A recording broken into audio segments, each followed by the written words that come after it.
عليكم ورحمة الله وبركاته. ده محل سلطان للعبايات.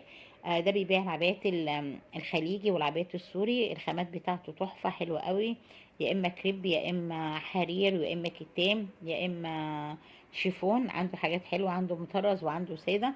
عنده بيناسب كل الاعمار، للبنات وللشباب وللشابات يعني وللستات الكبيرة. عنده بداية من 50 كيلو الوزن لغاية 200 كيلو.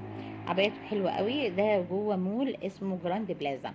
جراند بلازا ده يا بنات في عباس العقاد، بالظبط قبل محل الكويدر بتاع الجيلاتي المشهور. حلو جدا، وقبل كمان محل لطفي بتاع الأحذية. عايزه اقول لكم ان الجراند بلازا ده لسه مفتوح جديد، بدليل ان في محلات لسه ما اتفتحتش.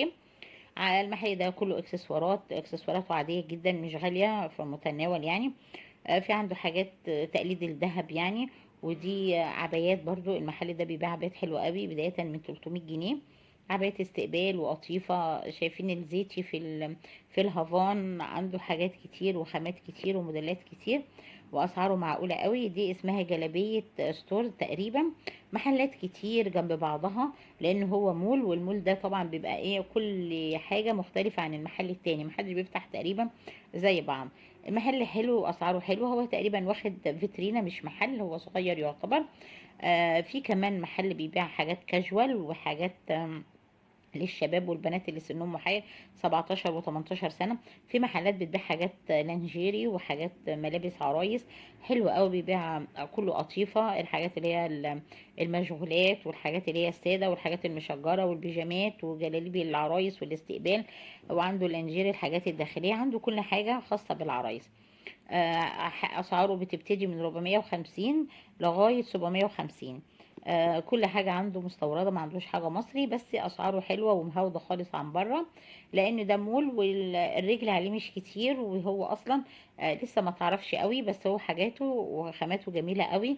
ومش كل يعني مش اي حد بيعرفه، بس انا عرفتكم بيه علشان الكل يوصل له. اسمه جراند بلازا. ده يا بنات في شارع عباس العقاد، بالظبط قبل محل الأحذية بتاع لطفي، وكمان محل كويدر بتاع الجيلاتي.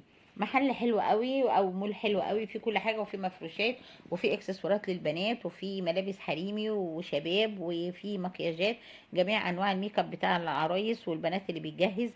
عنده اكلادورات ومكياجات كامله، وعنده اكسسوارات، كل حاجه، كل ما يخص البنات، وبرفانات ولسيونات وحاجات للبشره وكريمات وكل حاجه، والضوافر. وعنده كمان الرموش، حاجاته جميله قوي واسعاره حلوه قوي. البرفانات بتاعته اسعارها معقوله قوي، وعنده احسن من التركيب كمان. على فكره انا بعرف ان في بنات بتعمل تركيبات، لا ده احلى بكتير.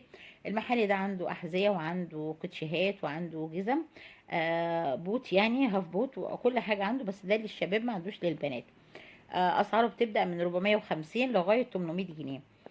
في محل بقى بيبيع اشاربات وحاجات اللي هي الخاصه بالمنتقبات يعني بيبيعوا نقاب، وبيبيع البندانات، وكمان بيبيع التيشيرتات، او الحاجات اللي هي الليكرا دي اللي بتلبس تحت العبايات او تحت الجواكت.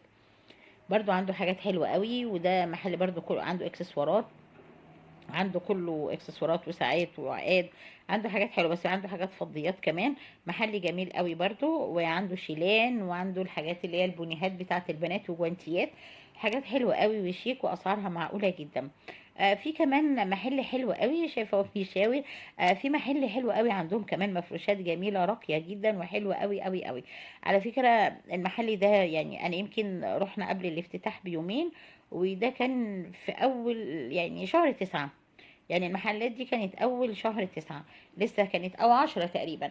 لسه كانت فاتحه، بس انا ما كنتش لسه نزلت الفيديو، بس قلت انزله لكم علشان الكل يستفاد من العروض بتاعتهم، لان دايما عندهم عروض، وببعت لهم ناس قرايبي بيشتروا من عندهم. حاجاته حلوه جدا واسعاره حلوه قوي قوي قوي. والميزه المول ان انتوا هتدخلوا هتشتروا كل حاجه، اللي عايزه تشتري احذيه، اللي عايزه تشتري ملابس كاجوال، اللي عايزه تشتري كلاسيك، اللي عايزه تشتري عبايات، كل حاجه، عبايات بيت وعبايات خروج وعبايات استقبال، كل حاجه عندهم.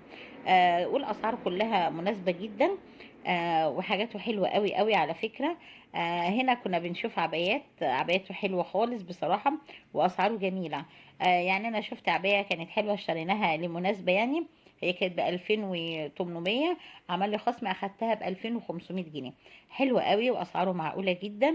وانا لقيتها بره اغلى من كده بصراحه، بس الحمد لله عجبني الموديلات بتاعته. كمان عنده عبايات ب 500 جنيه وب 800 جنيه وب 600 جنيه. لا انا كنت جايباها يعني للمناسبه، لقيتها انا بره والله في محلات برضو في مدينه نصر كانت بحوالي 5000 جنيه. انا لقيت عنده تقريبا النص، قال لي لان احنا اللي بنصنعهم. فبتفرق طبعا جدا لما تروحوا تشتروا من مكان جمله غير او تصنيع، غير لما تشتروا من محل ايد تانية. ده طبعا بيبيع كل المفروشات دي كلها سوري. حاجاته حلوه جدا، من فوط وملايات وبطاطين والحفه ومفارش. كل حاجه عنده في المحل ده. على فكره المحل ده في الاول خالص حلو جدا. المحل ده بيبيع كل المفروشات، هتدخلوا هتنبهروا بيه بصراحه. كل الحاجات اللي عنده شياكه وحلوه، عنده برانس للعرايس، عنده كل حاجه جميله. وده طبعا محل التل والدانتيل والحاجات العرايس الجميله اللي بتتحط على باب الشقه لما يكون حد بيجهز الشقه للخطوبه او للزفاف. شايفين البرتوفيهات والشنط الحريمي، محل جميل قوي. لذيذ، كل حاجه عنده جميله. الاكسسوارات اللي عنده حلوه قوي للعرايس، سواء احذيه، سواء شنطة، سواء طرح، اللي هو كمان التيجان. كل حاجة عنده. ده اسمه تقريبا ليدي. المحل ده رقم 14. انا كنت صورت فيه قبل كده. المحل ده حلو قوي، زي ما قلت لكم محل على الشارع على طول، او المحلات دي كلها على الشارع. كل حاجة عندهم جميلة ولذيذة. المول ده اسمه مول جراند بلازا. كل حاجة عنده هتلاقوها، حتى العرايس اللي بيتجهز